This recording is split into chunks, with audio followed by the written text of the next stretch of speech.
Hello there, StarCraft world. This is ACH AIA Akaya bringing you another shoutcast here. This game is actually played by the man, the myth, the legend, Averic himself, the guy that's been kind enough to let me use his StarCraft 2 beta account while he's busy. He is a decent StarCraft player.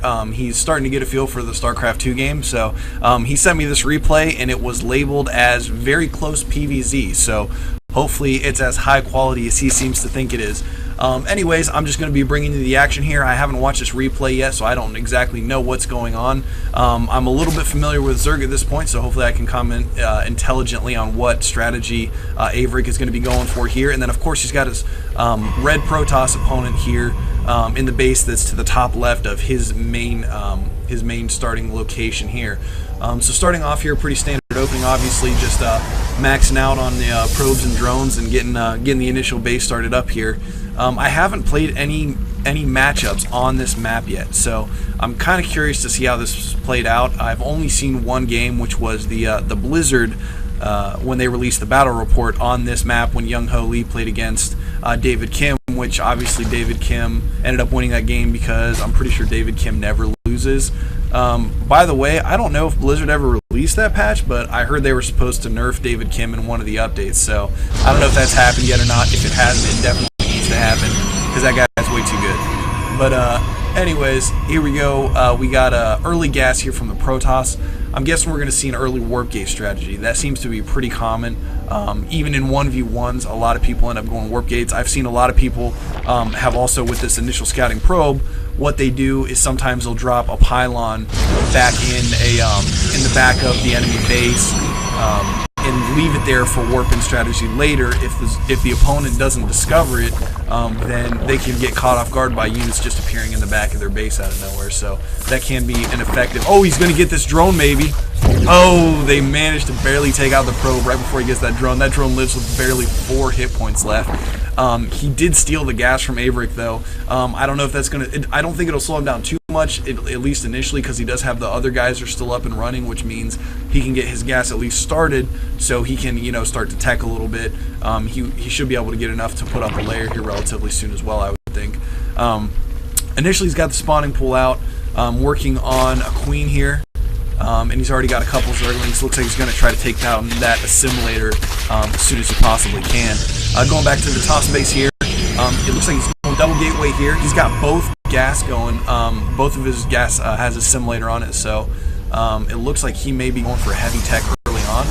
Averic does see everything that's going on because he's got an overlord at the base, obviously. Oh, sorry about that. Got a little bit of a hiccup here. There we go.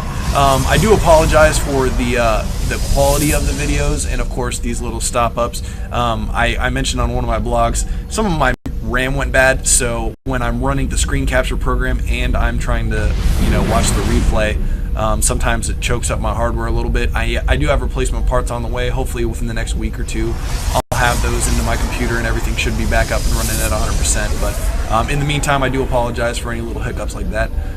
Anyways, we do have a forge in here as well. No upgrades going as of yet. I'm not sure if he's getting that for cannons or if he's actually planning on doing early upgrades. Chrono Boost is something that I haven't mentioned in one of my casts yet. If you're not familiar with this, it's a 25 energy cost from your Nexus, and you can use it to cast it on any of your buildings.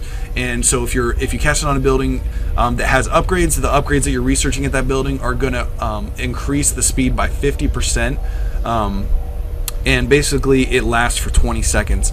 You can also use it on, you can see he's got it on the gateway here. That's what this little light is coming out of the top. That means that any units he produces out of this building is going to be produced at a 50% faster rate.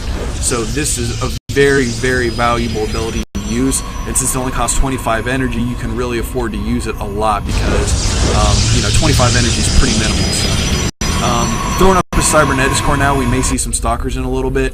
It looks like he does have some Zealots out, and Averic is going to be running into those with his Roaches here shortly. He's got 7 Roaches now against the 5 Zealots here, and are they going to... Yeah, they just completely cross paths and do not even see each other.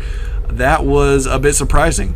It looks like Averic is throwing down an extra expansion out here, and these Zealots are going to find this expansion. If Averic doesn't respond quickly, he could lose his hatchery before it's finished.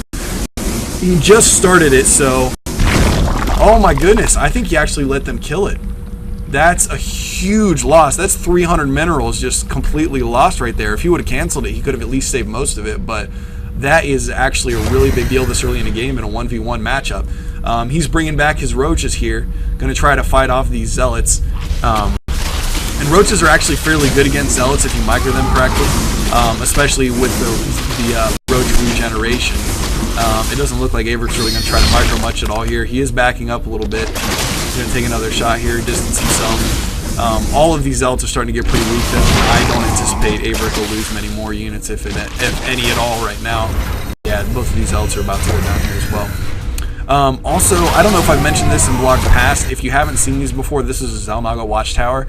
If you have a friendly unit nearby this, then it will actually give you a large viewing area on the map that you can actually see constantly. It doesn't detect units, so any cloaked units will still be invisible, but it does give you a wide range of vision, so if you want to see if your enemy is getting ready to move through the middle of the map, you can take control of one of those, and that'll give you a big viewing area. It looks like the Protoss player does have another gateway up here, and they are starting to produce stalkers. And photon cannon going up the front of the base to help for defense. I'm kind of surprised he's let this Overlord sit in the back of his base still now that he has stalkers.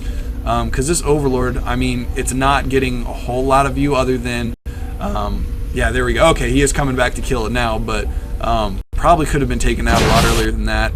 It looks like Averic does have these roaches buried outside of his base. He may be going for some kind of an ambush tactic. And back at Averic's base, we do see he's putting up another hatchery again, going to try to get that economic advantage.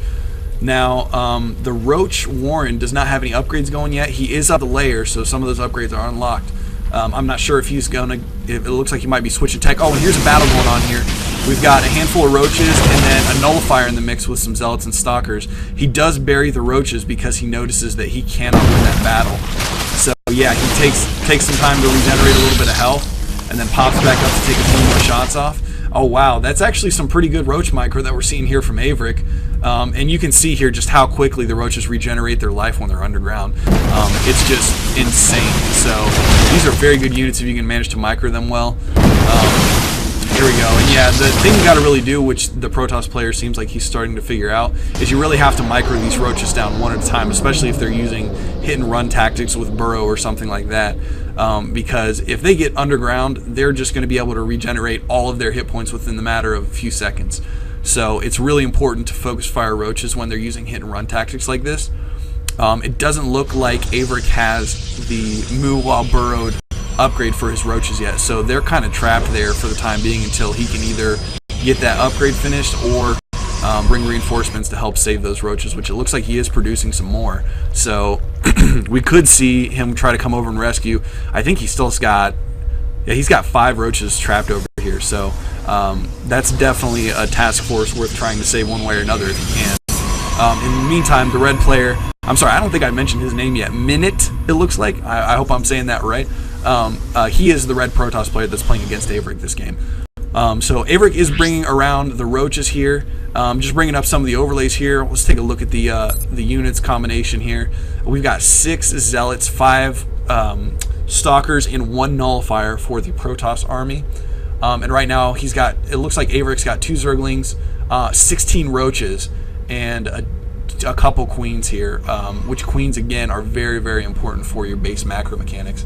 It looks like the Protoss player is still hanging around here. He knows that those roaches are still there because Averic does not yet have that upgrade. And here comes some more. He's going to